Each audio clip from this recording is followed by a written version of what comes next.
Well, hello there, motherfuckers, and welcome to your Raw review. And I know every week it becomes progressively harder to make these videos, and still, I trudge on.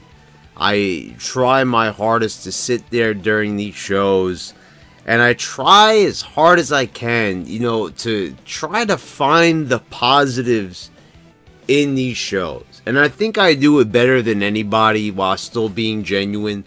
I still find, the little bits and pieces. But on this show, it was very hard for me to even find something positive to talk about. Now, we could talk about positive things from a certain perspective, things we might deem to be positive or perspective about this show, I could go on and on every week about Elias. I could talk about the potential for people like Drew McIntyre. But then you look at this show and you just see that it's hopeless. We're 2 months away from WrestleMania, and we have like nothing to show for it. Everything that's going to be at Mania, or probably is going to be at WrestleMania, is going to be something that either nobody asked for, nobody wants to see, and it's not going to draw anything. And the wrestling world is in complete shambles. Like, watching this is such a waste of time. And then you've got, on my AEW video, which I'm very happy with the performance of that video, and I'm happy to see that there are more thumbs up than thumbs down for that. A lot of people disagreeing, but even more people agreeing with what I had to say in that particular video. And what I'm seeing is really alarming is the amount of lying and the amount of fabrication that's going on in regards to All Elite Wrestling. Cody Rhodes' vision is being talked about. The man has a vision all of a sudden, and we're supposed to get behind said vision. Also, the man has gone on record saying that he's doing this in part because Vince McMahon killed WCW, a direct quote from him, and people are outright telling me that he's not doing it for that reason, even though he said that that is one of the reasons that he's doing it. He's an angry fan, who's basically, Cody Rhodes is only a few years older than me. He's an angry guy, an angry wrestling fan. He is a mark. He's a smart.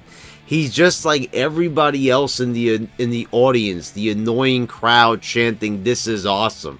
Cody is one of them. The only difference is he's had somewhat of success in the wrestling world, but he has got to be. When I take a look at Cody Rhodes, I don't see a superstar. I don't even see a main eventer. A lot of people did. That's why people are happy that Cody's getting this, and they're like, oh yeah, WWE is going to get theirs. And you guys know that I like when WWE has to struggle. I kind of enjoy it because, it couldn't have happened to a nicer company. A company that fucks over its fans, that doesn't treat its fans with respect, that slaps them in the face every week, that has total disregard for their own quality of the product, and they'll just get, they've pretty much turned their backs on everybody that made them a large amount of money over the years. So you would normally see me applauding the performance of a company, and people are saying like, why? Well, one long-time subscriber claimed that he unsubscribed from me, and it's really, I'm being honest here. It's a little heartbreaking. God Phoenix, comes along and tells me that he's going to unsubscribe because I'm too negative on this channel. And I have to say, just a little brief message here. I don't really address too many people on here, but the thing is, I'm not being negative. I'm really sorry to see you go from this channel. If you really did unsubscribe, that's your choice. And, like I said, if like I said to you in the comment, if you want to go ahead and, unsubscribe from this channel, there's many other people here on YouTube who will tell you exactly what you want to hear, because I'm not one of them. So, and the thing was, if you're watching this, you accused me of not, you know, being positive. And the thing is, why would I fake being positive here on, you know, this channel when that would just completely, you know, disregard everything that I built here on this channel for years, which was telling the truth and just giving my opinion and basically having this channel be a reflection of myself. So to not do that would just be, you know, a lack of, you know, total disregard of what I've always wanted this channel to be. So, you know, for anyone wondering, just like God Phoenix, you know, why am I being negative about AEW? If I was a real fan, wouldn't I want them to topple WWE or give them, you know, a good amount of competition? It's called being a realist, guys. You know, when you've seen TNA try to be competition ever since 2002 and completely fail, why should I think that AEW is going to be any different when actually it seems like AEW is even worse? At least with TNA in the beginning, you know, at least you had an experienced wrestler and, you know, you had a wrestling family, the Jarretts running the show. You know, you had a number of individuals who knew the wrestling business, such as Vince Russo being involved. And, you know, a strong roster of wrestlers and different appearances from different stars at that time, and it actually seemed like maybe TNA might be able to be worthy competition, but that wasn't to be. So, you know, I'm not going to sit here and lie to everybody. So with that out of the way, let's get into the review and let's see exactly what took place on this show. So Becky Lynch is before Triple H and Stephanie McMahon, and they want her to apologize. You know, she went to go see the doctor, so after that whole fiasco last week of, you know, see the doctor, see the doctor, see the doctor, you know, she goes and she sees the doctor. So, well, you know, that was really riveting. That was really exciting. You know, she was not going to see the doctor because she's too tough to see the doctor. And all she had to do was see the doctor in order to go on to WrestleMania. And, you know, maybe there was an injury that she was, you know, not letting on, that it was worse than what it was. And, you know, and then we find out that there was no injury. So the whole knee thing was just a farce. So it's like she was selling the knee really hardcore for no fucking reason. And the whole thing about, you know, being, you know, going to see the doctor was just buying time. So she's not suspended anymore. Shortest suspension I've ever seen in the history of wrestling. So now the thing is that now that she saw the doctor, now she has to apologize. And she has to the end of the night to apologize, or she's not going to have her Mania match. I mean, this has got to be just the dumbest fucking thing I've ever seen in my life. I mean, like, I'm really supposed to sit here and feel riveted towards the end of the show. That's my hook.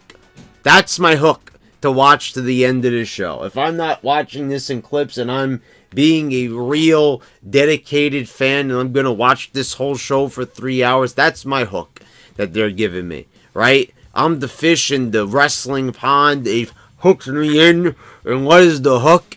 The hook is, you know, will Becky apologize or won't she not apologize? Holy fucking shit, that's some riveting, you know, days of our lives caliber stuff there, folks. I mean, will she apologize?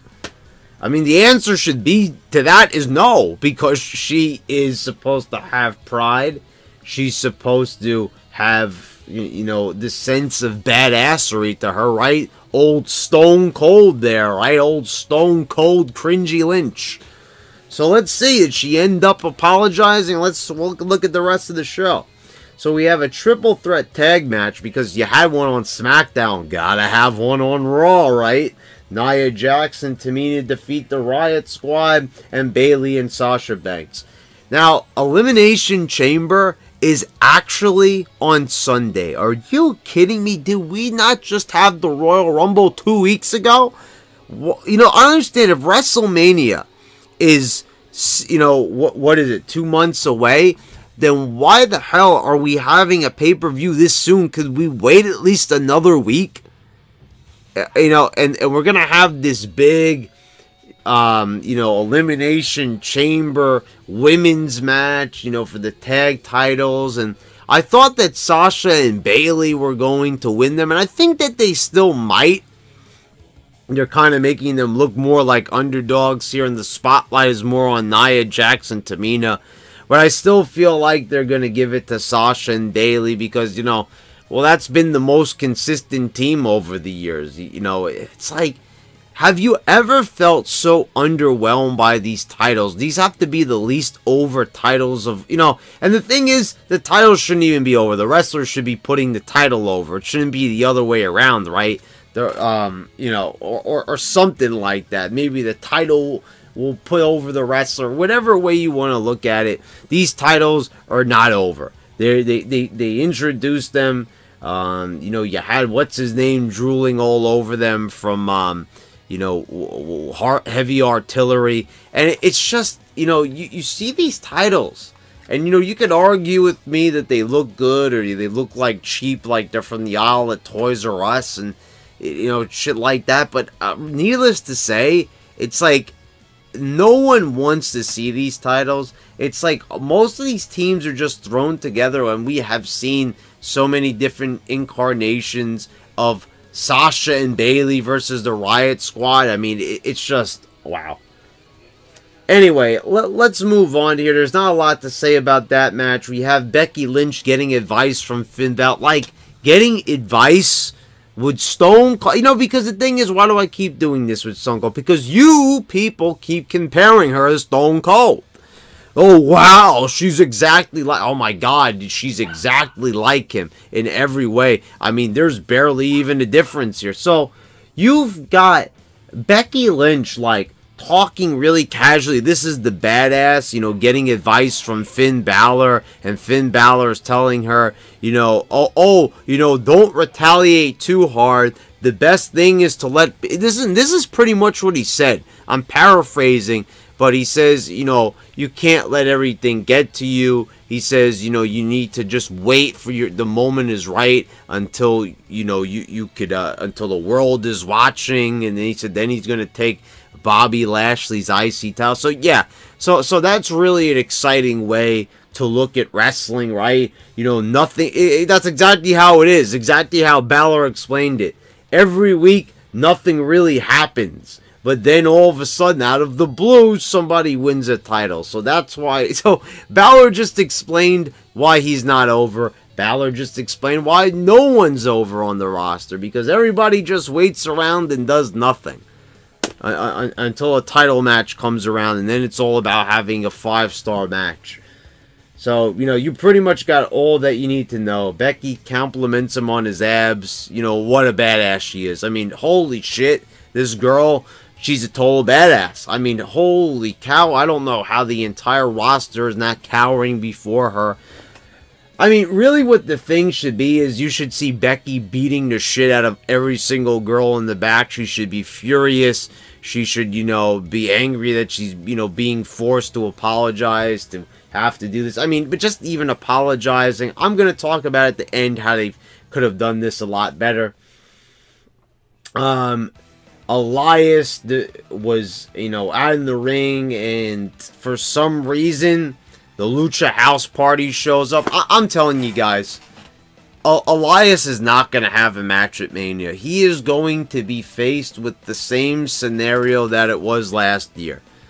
He's just going to be in some spot, playing the guitar, and there's not going to be anything else but that. And that's what the funny thing is. It's like he's put in a really good effort all year. You know, he's cut some of the best promos. He's drew some heat. I mean, the guy looks like $1 million bucks. And, you know, here he is out there with the Lucha House Party. And, you know, I remember last year he was in the Elimination Chamber. You know, and here's the funny thing. It's like, you look at the Elimination Chamber, and then you have, like, all the guys on SmackDown facing off against the title. On Raw, you're not even going to have the title even being decided. And you probably won't even see Seth Rollins wrestling, the challenger, because he's injured. So, I'm like just looking at this thing, and I'm like, remember last year you had Elias, like, in the Elimination Chamber and all that, and what was it like? It was supposed to be who's going to go on, was it who's gonna go on to face Brock? Wasn't that what it was about? And then I think, yeah, then Roman won. Yeah, that's what it was. And it's like, you know, Elias is doing nothing here.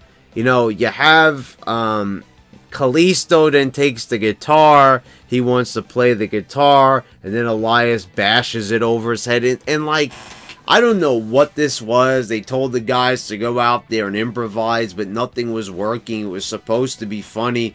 And it just really just felt like a fucking piece of shit.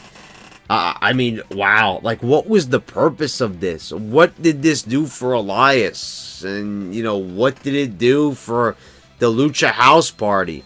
You know, like, if they share the ring with Elias, do you think maybe that would get them over? Maybe it would, but the simple fact is that Elias, I mean, he's just there, and he's not really even accomplishing anything. I mean, it really is. It's just segment, sometimes a match. He doesn't really get built up to a feud, doesn't have a match, doesn't have anything on the horizon, you know.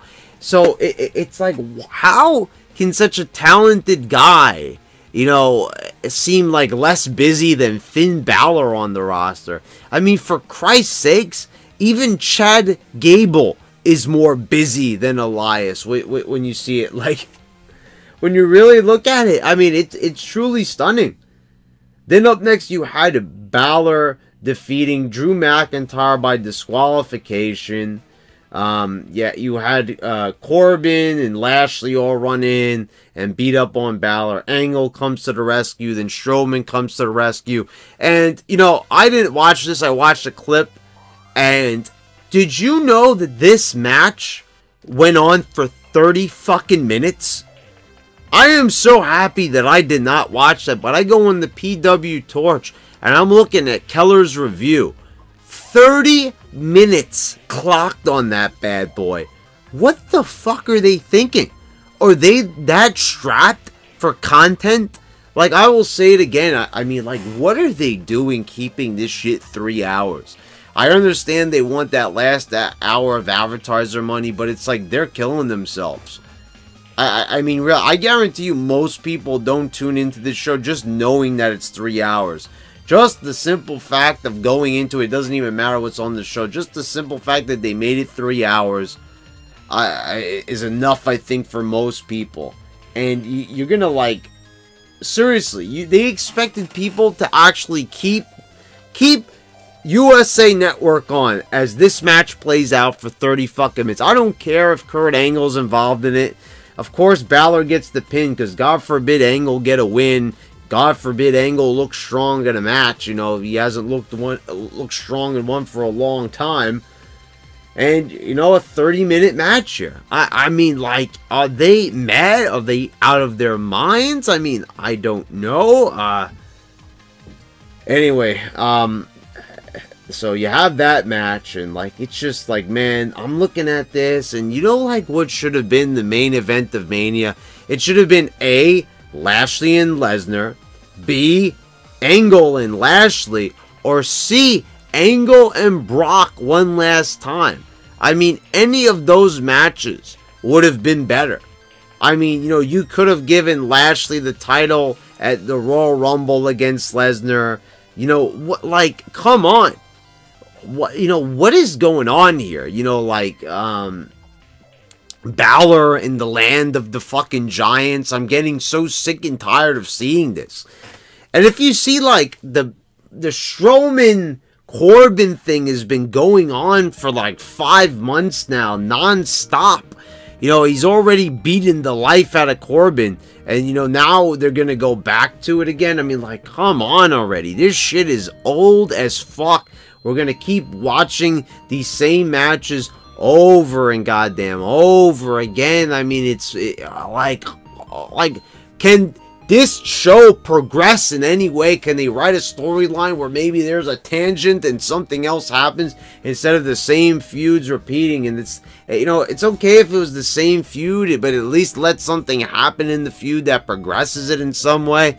I mean, Austin McMahon went on for 2-3 years, but I mean, come on, there was different things that transpired during it that made it interesting, where you didn't want to see the feud end. That's not the case here. Now it's like the same feud goes on for 6-7 months and it's the same thing. All that changes is like, oh, this time it's a 6-man tag. This time it's just a tag match. Now we're just going to have the singles match again. Rinse and repeat, the same thing over and over each and every week. Then we had Kevin Owens reporting live from a bowling alley. Okay, guys, you know, so before I start, Kevin Owens has lost a lot of weight. Now it's funny, it's like you would think maybe if he slimmed down, he'd have, like, you know, probably he could have turned a lot of that into muscle. Think about it, if Kevin Owens worked out really hard, he could, like, turn himself into a power lifter, right? At his current weight, does anybody really think of that? Well, no. Anyway, so Kevin, you know, like everybody likes to bring up Vader. Yeah, and God rest Vader's soul, of course, and I'm a big Vader fan. But, you know, to compare Kevin Owens to Vader, every time they bring, you know, let's keep something in mind. Vader wasn't, you know, a fat guy like Kevin Owens. Vader was actually a record-holding power lifter. So to compare those two doesn't make a lot of sense. I'm just saying, when you look at it from an athletic standpoint, Vader was an athlete. Kevin Owens is just some indie wrestler, you know, who just happened to get lucky, we could say. I know a lot of people are going to chew me up for that. Oh, he's talented. Yes, I know he's talented on the mic. I've said it time and time again. He's not a bad wrestler. He's not bad on the mic.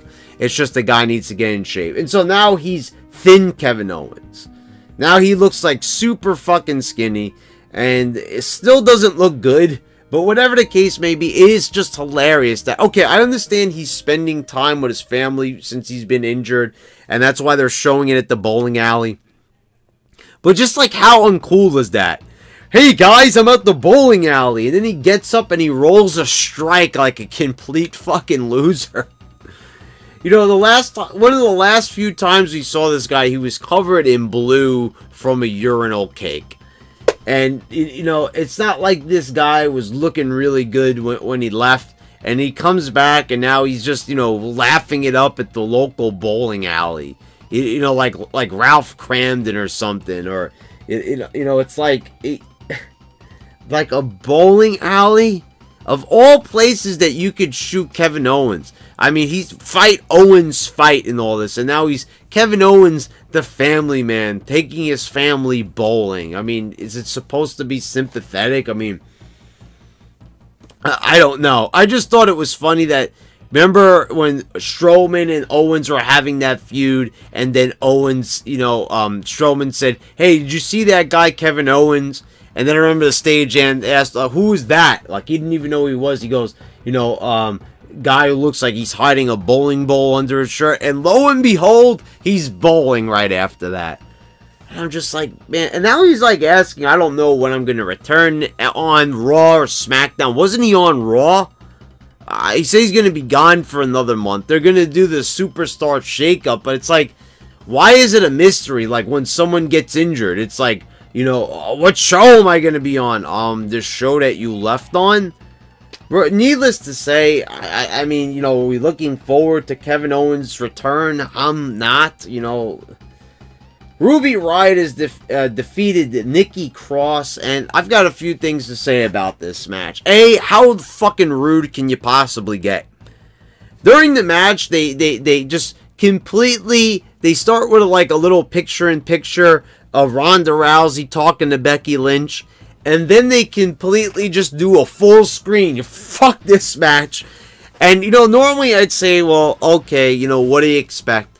But do you realize at Elimination Chamber, Ruby Riott is challenging Ronda Rousey for the Women's Championship? And they're just like, fuck the challenger.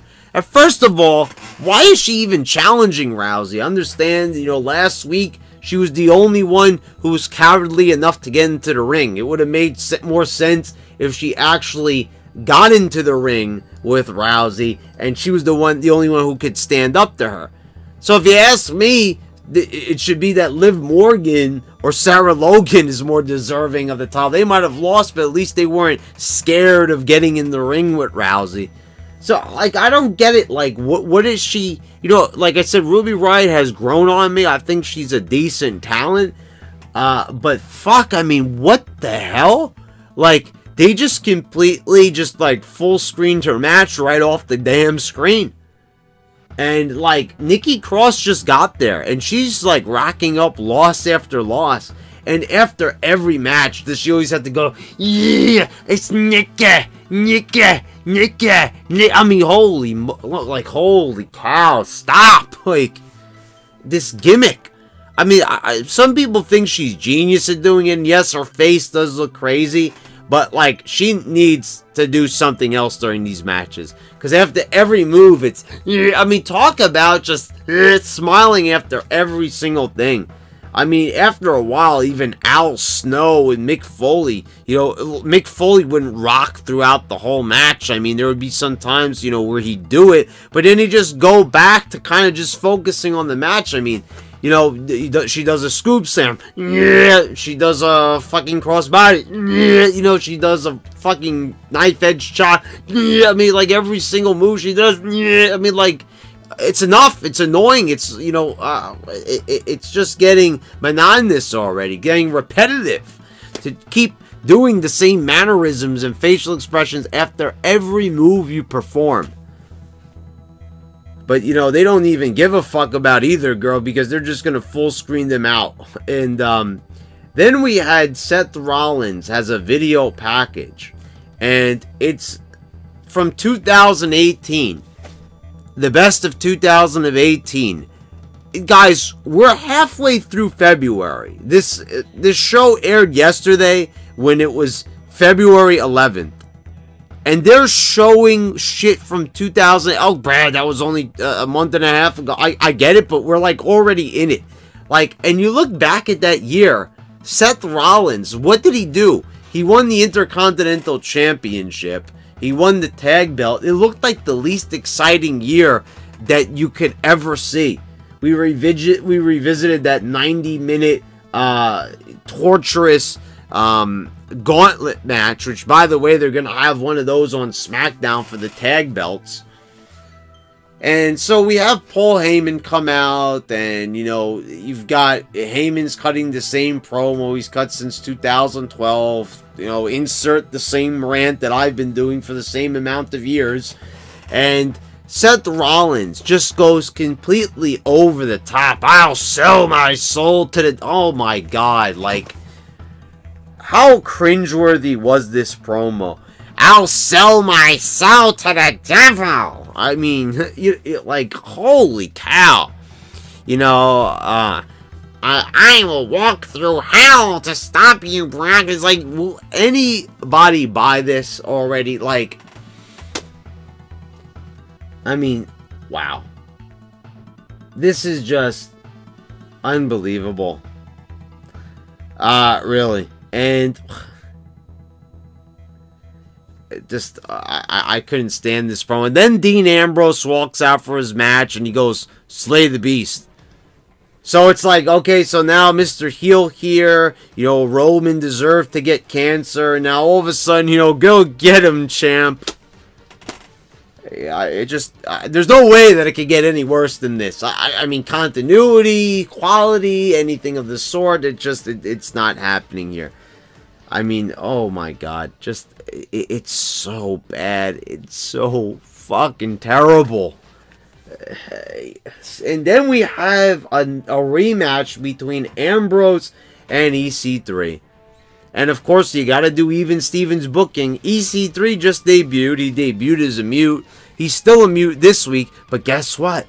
He at least won last week. This time he loses to Ambrose. So, you know, even though Ambrose is on his way out, we're still going to be nice and we're going to give it... I mean, my God, you've got EC3 here. This guy who's already over. Most of the fans already know who he is, and you're still gonna fuck him up. I mean, this is what I'm saying, guys, about AEW. Oh, that's AEW. That's not WWE. But guys, have you not learned your lesson from Ring of Honor getting a TV deal to even New Japan getting a TV deal here in the States? And more importantly, Impact Wrestling as a whole. Do you not see how things go?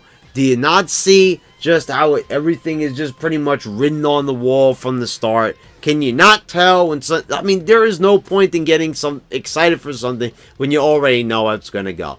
There's not going to be any competition for WWE. WWE is not getting any better. It's wrestling is dead. When you hear people saying that, that's exactly what they mean. They don't mean it's completely gone. Obviously not. I'm talking about it right now. It just aired on TV. It's airing tonight. It's very much alive, and it's just really bad. That's what they mean that it's dead. It's irrelevant. There's no hope for it. The hope is gone. And your hope should be gone for it too. You know what I'm saying? Let's all sit here and laugh and talk about it and make fun of the product at their expense. But this product is completely dead, buried, horrible. You've got EC3. You've got him in the biggest company. You should be able to take the faults of Impact Wrestling. That was, to say they're faulty would be the understatement of the decade. You know, and now you have him on this bigger platform, more money here in WWE, better direction for the company, more foresight. You would think that maybe, just maybe, EC3 would have a better career, but somehow he's having a much worse career here in WWE. How is that even possible? Explain to me how that is, other than the theory that it probably is the truth, that they don't want to make stars, that they are fine just having EC3 just be another face in the crowd. I mean, we're talking about a company that we'll get to it. So you know what? Let's hold on to the EC3 thing, because, you know, we're going to get to it in just 1 second here. Backstage, Alexa Bliss is talking to Becky. Becky wants advice from Bliss. And, like, I don't know what happened here, but just, like, you know, Becky says, you know, what should I do? Bliss says, don't apologize, and all this, and, you know, it's just like, what? You know, and then, like, this is what I'm saying, because, like, then Becky says, oh, but you're just telling me that because, you know, I won't go on to Mania, and then you'll have a chance at the title. So then why did she even ask for the advice? And then, like, Bliss is, like, all scared and stuff of her. What? Like, wasn't she cleared to wrestle? Why is she, like, so cowardly now? From Becky Lynch? Becky's, like, maybe, like, 2 inches taller than her. And, you know, and if anything, actually, Bliss has the better physique. So I think that Becky should be scared of Bliss, maybe. I don't know. Just, like, let's move on. The Revival defeat Chad Gable and Bobby Roode for their tag team championships. So remember when Seth Rollins went on that rant last year? You know, like, it's all Corbin's fault. Blame Corbin for the bad ratings. Remember, bad ratings are a storyline, guys. Okay, so now we fast forward, and what's the deal here? Now we're going to give the... Remember, he said one of the arguments, he says, you know, and the Revival should be in tag matches. So that's exactly what was wrong with the WWE. So now the Revival are finally tag champs. After losing 20 times, they finally won it on their 21st attempt. So, you know, and that's just in this year alone, guys. So now that the Revival are tag champs, that means that the product is good again. So I was wrong with everything I said so far in this video, because the Revival are tag champs, and, you know, now we can fucking celebrate. We can get down with our bad selves, because, you know, it's a Revival. They're tag champs, guys. Woo-hoo-hoo! I mean, are you serious? Like, what is going to happen now? Now we all know exactly why this happened, because the Revival threatened to go to AEW. Why would it even matter if they went to AEW? Let them fucking go. What are the Revival doing for this company? What I mean, like, honestly, does anybody buy a ticket to fucking, see the revival? Anyway, guys, so they're the tag champs. I don't know what more to tell you. I mean, that's it. The WWE, by golly, is saved because they're the tag champs. And now Bobby Roode and Chad Gable, maybe we can finally break up this team and find a new way to completely bury Bobby Roode.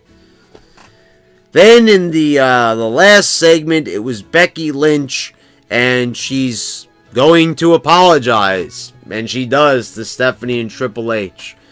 The funny thing is, I forget if she mentioned it here at the beginning of the show, but she said that, I'm not a sellout, but I'll go on to sell out WrestleMania. Okay, so here's the problem with that line. Tickets went on sale for WrestleMania like back in September or October. So with that line, do you mean to tell me that WrestleMania is not sold out already? Honestly, like WrestleMania used to sell out like that back, and now they have trouble selling it out. So it's like, wow, nice job, Becky. You just admitted that the biggest event of the year is not sold out in your promo. Okay, so anyway, they congratulate her, Stephanie and Triple H. She goes, oh, I'm sorry, okay? And now it's back on. So, there you go. Stone Cold Cringey Lynch has apologized. And then Vince McMahon comes out, and every single time I see Vince, he just looks older and older. I mean, this guy is aging extremely poorly. I guarantee you if the guy got a little bit of plastic surgery, he'd look 10 times better. But for some reason, I mean, he's content on just looking like the crazy old man. And so you have Vince come out and he says, well, he's not willing to forgive her. And now, for some reason, Becky is now suspended for 60 days. And he says that's 5 days after WrestleMania. And instead, now we're going to get Charlotte in the main event. And now Becky's left standing there looking like a fucking goofball. End of the show. There you go. That's it. So, and if it sounds like I'm cutting it short, no, that was the end of the show. Vince McMahon comes out and says, you're out of the match. That's it, it's Charlotte. Okay, so it'll obviously end up being a triple threat match. But just the way they ended this show, basically what they should have done is they should have done that at the beginning of the show, and then they should have just had this whole show with Becky just beating everybody's ass down. She should have been pissed off. She should have been running roughshod and just like fucking beating every single girl, but they didn't do that. Instead, we waited all the way to the end of the show for the big triumphant apology. She apologizes, and they tried to do a little rush job apology, so, the kind of cover for, the badass that Becky Lynch is. But then it just kind of ends with, well, you know what, she apologized, but Vince McMahon's a bit more sensitive, and, he's not going to have that, so, he's just going to put Charlotte in the role. So, that was super exciting. So they don't even trust Becky enough to be one-on-one with Ronda. They have to put Charlotte in there to make it seem like an important match. And, there you go, guys. There was your Raw. I mean, how do you not watch this and just say this show is just a complete fucking train wreck? It's a shit show. They don't even know what they want. You had Becky win the Royal Rumble. So have her, if you trust her enough, she's the most over girl on the roster, right? And she is, right? Stone Cold Becky Lynch. She's the second coming of Stone Cold. No, not the second coming. She is Stone Cold. She climbed into Stone Cold's body, and she is Stone Cold. She transferred her soul. She went to go see a witch doctor, some type of black magician, and just fucking, made her soul go inside Stone Cold's body. So, now Becky Lynch was the one who had all those great moments. WrestleMania 14 title win. Stone Cold and The Rock at WrestleMania 17. That was all Becky Lynch now. Because she's completely taken over Stone Cold now. That's hers. She owns the rights to all Stone Cold. That's hers. She should walk around with the smoking skull belt. Whatever the case may be.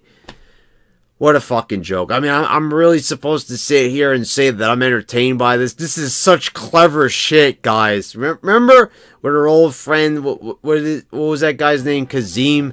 Remember the writer that left? Remember he said that we win last today.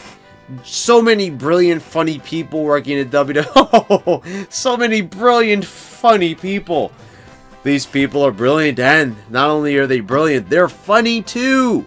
Just take a look at this show. This is so brilliant. I mean, I'm just adoring this show. I mean, it's so brilliant to just make, you know, one of the most over women on the roster that you want to sell as Stone Cold Steve Austin, and you have her just looking like a complete inept tool. She's getting advice from everybody. What should I do, Finn? I don't know. Should I apologize?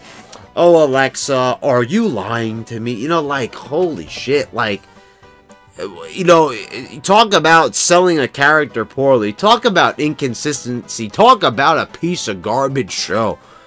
That's exactly what you had here, guys. So, guys, thank you for watching. I hope you all enjoyed the review. If you did, please hit a thumbs up. And also, subscribe. You know, start the year off right. Help me get this channel up. You know, and let's keep the subscribers growing. I'm really appreciating all the growth that you've provided so far this year to this channel. Click the bell so you get all the notifications when I post all my new videos. Check out some of the content I have posted here. And guys, thank you for watching. I'll see you next time.